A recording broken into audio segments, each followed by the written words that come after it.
शांति संसार में किसी को नहीं हो सकती है महाराज। ज्ञानी ध्यानी सब शांति के लिए भटक रहे हैं अलग अलग तरीके से। कोई शांति पाने के लिए कथा सुन रहा है, कोई कथा करवा रहा है, और कोई कथा कह रहा है, गा रहा है, बता रहा है, पर इन सबके पीछे शांति ही राज है। थोड़े थोड़े सब अशांत है महाराज।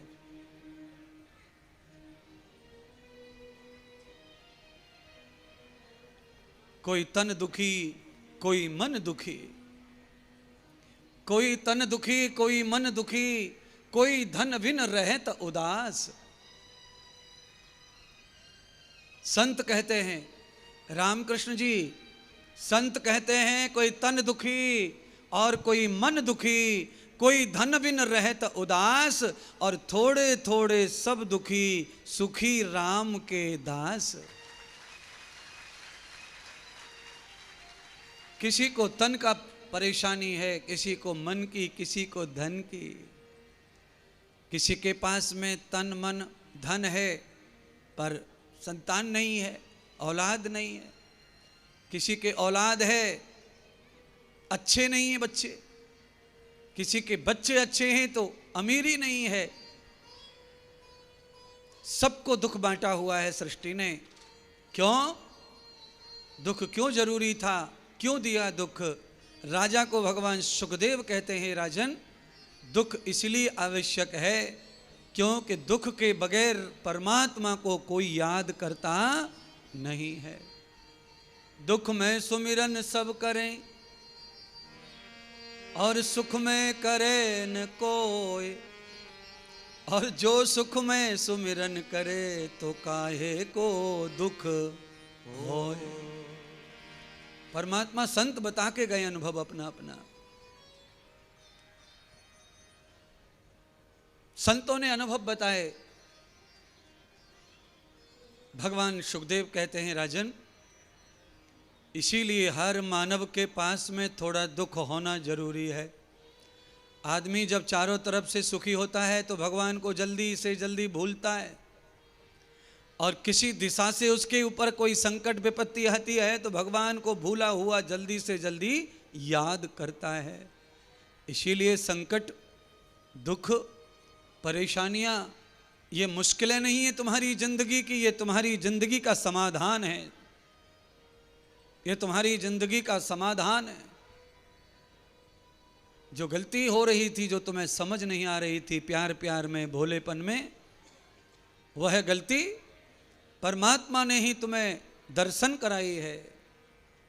संकट आया, विपत्ति आई, आप जिसे गलती नहीं मान रहे थे वो गलती आपके सामने खड़ी हो गई आकर।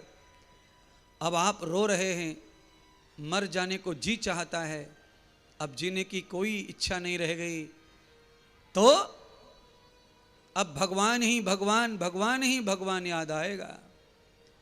इसीलिए भगवान बड़े न्यायकारी हैं, दयालु कृपालु हैं कि सबको कर्म अनुसार समय समय पर संघर्ष, संकट देते रहते हैं। आदमी जूझता है तो आदमी सीखता है।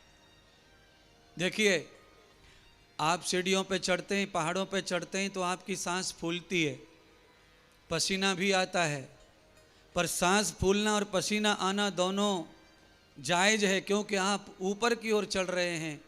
पर जब आप पसीने से लथपथ हो जाते हैं, जब आपकी सांसें फूल जाती हैं, जब आप पूरी तरह थक जाते हैं, तब आप देखते हैं कि आप धरती से 200-500 फुट ऊपर आ चुके हैं, जहां आप चढ़ना नहीं चाहते। अगर ना चढ़ते, पसीना देखकर, सांस फूलने को देखकर रुक जाते तो आप वहीं की वहीं पड़े रहते। और अगर आप पसीने को पचा लेते हैं, सांस को सहन कर लेते हैं, तो संघर्ष आपको ऊपर की ओर ले जाता है और एक बड़ी सी ऊंची मंजिल पर ले जाकर खड़ा कर देता है। इसलिए संपत्ति तो ठीक है, विपत्ति तो आपको ऊपर की ओर ले जाती है, संकट आपको ऊपर की ओर ले जाता है, उभारता है, इस दुनिया प्रपंच और माया से आपको अलग करता है। दुनिया की परवाह नहीं है,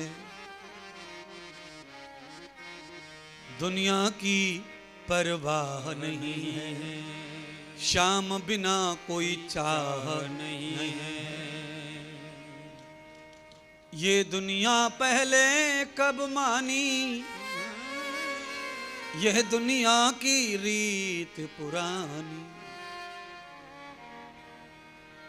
मैं तो चली शाम की गली, मुझे कोई रोके ना। श्री राधा जी इस तरह कह रही और जा रही हैं वृंदावन। कल यहां कथा विश्राम हुई थी। अग्रभागेन त्वया भागवतम तम वर्तितो संपुष्टम मुखारविंदैत्वयाः ब्रूयताम तदो भक्ताः सुखदेवम। अनंत महाबोधय भगवान सुखदेव, अनंत आग्रही शिष्य राजा परीक्षित, यत् वार्ताः भागवतम प्रसेत।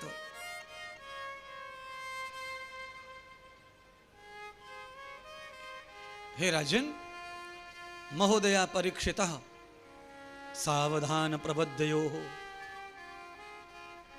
हे राजा परीक्षित, सावधान होकर इस महान कथा को सुनो। कौन सी महान कथा? राजा परीक्षित को 2 ही बार सावधान किया सुखदेव जी ने। एक बार तब सावधान किया जब भगवान श्री कृष्ण का जन्म हो रहा था, और एक बार अब सावधान कर रहे हैं यहां पर राधा और कृष्ण का मिलन हो रहा है, अर्थात रास कथा में। रास की कथा को सावधान होकर ही सुनना चाहिए। ये जीव और ब्रह्म का मिलन है, प्रेम का मिलन है, भक्ति का मिलन है, आत्म मिलन है। इस कथा में कोई राग द्वैराग नहीं चाहिए, कोई वासना नहीं चाहिए, और समझ निर्लेप होनी चाहिए, वैराग्य से भरी हुई पवित्र होनी चाहिए। इसलिए राजा को कहा सावधान होकर कथा सुनो। संपृष्टम, मैं जो प्रस्तुत कर रहा हूं, महोदया परीक्षित, श्रीमान परीक्षित, अब ब्रूयताम भागवतम प्रणा। मैं भागवत बोलने जा रहा हूं और रास कथा मैं सुनाने जा रहा हूं। राजा परीक्षित सावधान हो गए और कथा श्रवण करने लगे। ध्यान लगा दिया भगवान कृष्ण के चरणों में। आप सबसे भी अनुरोध है, थोड़ी सी पीछे आवाज कम करें और भगवान कृष्ण का ध्यान करके कथा सुने, क्योंकि रास की कथा में सबको एंट्री नहीं है। कथा रास की सबको नहीं मिलेगी। जो भगवान के ध्यान में डूबे रहेंगे वही रास की कथा को समझ पाएंगे और वही आनंद ले पाएंगे।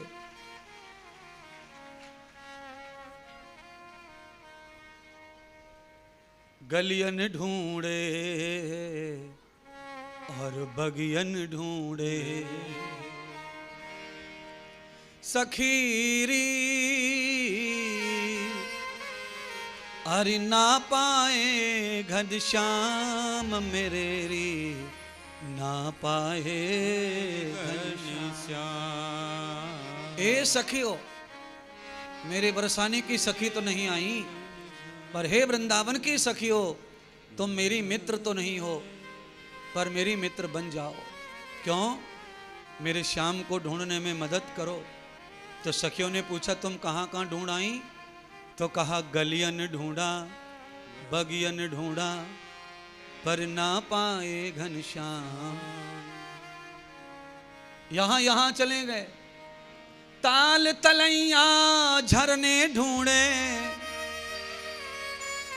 हाँ ताल तलैया झरने ढूंढे, अरि सखी मैंने ढूंढो सब ब्रज धाम। अरि सखीरी पर ना पाए घनश्याम, रि सखीरी ना पाए घनश्याम। सखी कहाँ चले गए पता नहीं। मेरे श्याम, मैंने तो सारा ब्रज ढूंढ मारा, पर वो मिल नहीं रहे हैं।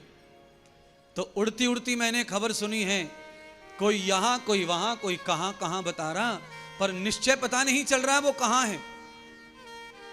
आइए अब सबके लिए चलते हैं ढूंढते भगवान को।